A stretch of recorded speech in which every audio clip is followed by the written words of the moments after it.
আমি আল্লাহ আজ থেকে সমস্ত আদম সন্তানের জান কবজের ভার আমি আল্লাহ তোমাকে দিয়ে দিলাম। আজ থেকে আমি সমস্ত আদম সন্তানের জান কবজের ভার আমি আল্লাহ তোমাকে দিয়ে দিলাম। আল্লাহ তাবারাক ওয়া তাআলার ফেরেশতা, তার নাম কি পড়ে গেল? মালাকুল মউত, জান কবজ করনে वाला। তো মালাকুল মউত যেন ওয়াজের নয়নে কাঁদে। আল্লাহ পাক বলেন, হে মালাকুল মউত, তুমি কিসের জন্য কাঁদছো? সেই ফেরেশতা বলেন, ওগো রব্বুল আলামিন, তুমি আমায় মাটি আনতে বললে, আমি মাটি নিয়ে আসলাম। আবার আমাকে সমস্ত আদম সন্তানের জান কবজের ভার আমায় দিতেছো।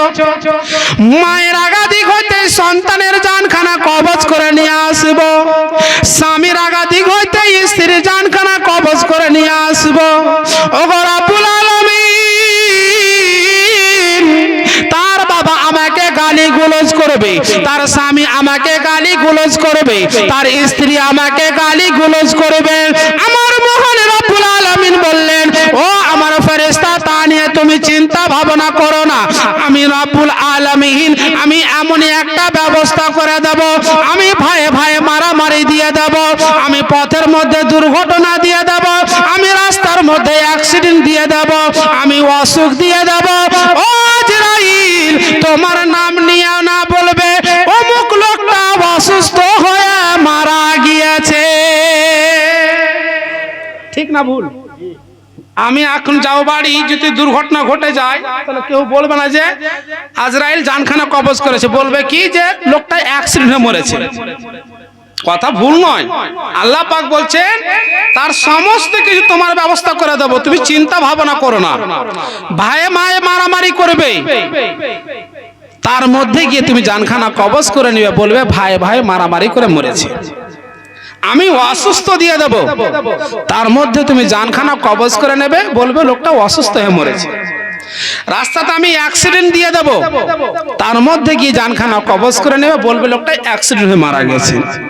হে আমার যুবক ভাইরা, এবার হযরতে আজরাইল আলাইহিস সালাম এবার আপনার চুপচাপ হয়ে গেলেন। এবার যেন আপনার জানখানা কবজ করা হলো।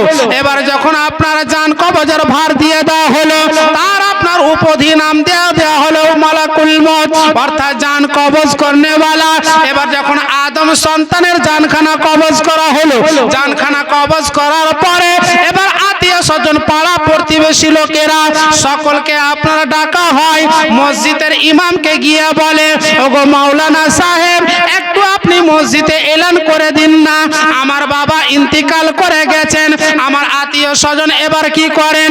এবার আত্মীয় স্বজনকে ডাকার পরে কেউ চলে যায় আপনার কবরস্থানে কবর খোঁড়ার জন্য, কেউ চলে যায় আপনার বাঁশ বাগানে বাঁশ কাটার জন্য, আবার কেউ চলে যায় আপনার চুলার কাছে গরম পানি করার জন্য, সেই আদম সন্তানকে আপনার গোসল দেওয়ার জন্য, যার আত্মাখানা বের করা হয়েছে তাকে আপনার গোসল দেওয়ার জন্য।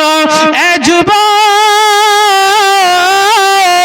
যখন আপনার এই সমস্ত কাজগুলো করা হয়ে যায়, এবার যখন আমরা সেই মৃত্যু ব্যক্তিকে আপনার গোসল দেওয়ার জন্য প্রস্তুতিটা নিই, তার সর্বশরীর হতে আপনার জামাগুলো খুলে ফেলি, সেই মৃত্যু ব্যক্তির আত্মাখানা আমাকে আপনাকে বলতে থাকে, রে বাবা, হে আমার আত্মীয় স্বজনেরা, তোমরা আমার শরীর থেকে এত তাড়াতাড়ি করে কাপড়গুলো খুলে দিও না, আমাকে অনেক লজ্জা বোধ হয়, তোমাদেরকে কি একটু কি দয়া মায়া লাগে না? তোমরা আমার শরীর থেকে এত তাড়াহুড়ো করে কাপড়গুলো খুলে দিও না, তোমরা আস্তে আস্তে করে আমার কাপড়গুলো খুলে ফেলো, কারণ মালাকুল মউত আমার যে আত্মাখানা বের করে নিয়েছে, আমার শরীরটাকে আমার আপনার যেন চুরমার করে দিয়েছে। এখন আমার শরীরে একটা ফুলের আঘাত সহ্য করতে পারবো না।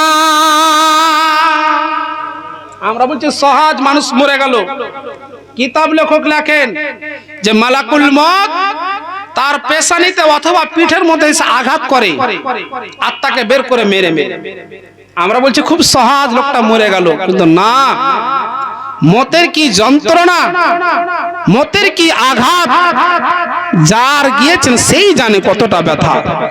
সেই মৃত্যু ব্যক্তির আত্মা বলে, হে আমার আত্মীয় স্বজন, তোমরা আমাকে বেশি তাড়াতাড়ি করে, এত তাড়াহুড়ো করে কাপড়গুলো ফেলো না, আর বেশি গরম পানিও দেবে না, আর বেশি কুসুম ঠান্ডা পানিও দেবে না। কারণ মালাকুল মউত যে আমার রূহটাকে যে বের করেছে, তো আমার শরীরকে চুরমার করে দিয়েছেন। যে মতো অ্যাক্সিডেন্ট হতে গেলে হাড়িগুলো চুরমার হয়ে যায়, তার চাইতেও বেশি হয়ে গেছে। এখন আমার শরীরে আমি ফুলেরও আঘাত সহ্য করতে পারবো না। এবার আপনি বলুন, একটা ফুল দিয়ে যদি আপনাকে মারি কতটা লাগবে বাপ? কিন্তু মৃত্যু ব্যক্তি বলে, তোমরা আমাকে সেই রকমও দিও না। হে আমার যুবক ভাইরা, শুধু তাই নয়, এবার যখন আমরা গোসল দিয়ে দিলাম, সেই মৃত্যু ব্যক্তির আত্মা আমাকে আপনাকে কি বলে? হে আমার আত্মীয় স্বজনেরা, হে আমার পাড়া প্রতিবেশী লোকেরা, শুনো শুনো, তোমরা আমাকে এত তাড়াতাড়ি করে আপনার কাপড়খানা পরিধান করায়ও না। কারণ আমার ছেলেকে আমি ইয়াতীম করে দিলাম, আমার স্ত্রীকে আমি বিধবা করে দিলাম। ও আমার আত্মীয় স্বজনেরা, শুনে নাও, শুনে নাও, আমার ছেলেকে তোমরা মহব্বত করবে, আমার ছেলেকে তোমরা ভালোবাসা দেবে। কারণ আমার ছেলেরা আমাকে আর জীবনের মতো আর দেখতে পাবে না। আমার মুখমণ্ডলীখানাকে এত তাড়াতাড়ি করে বেঁধে দিও না। আমার ছেলেদেরকে আমাকে জিন জনমের মতন দেখতে দিয়ে দাও, আর তো আমি তাদেরকে দেখতে পাবো না। হে যুবক, আমরা বলি মানুষ মারা গিয়েছে, কিন্তু কিতাব বলে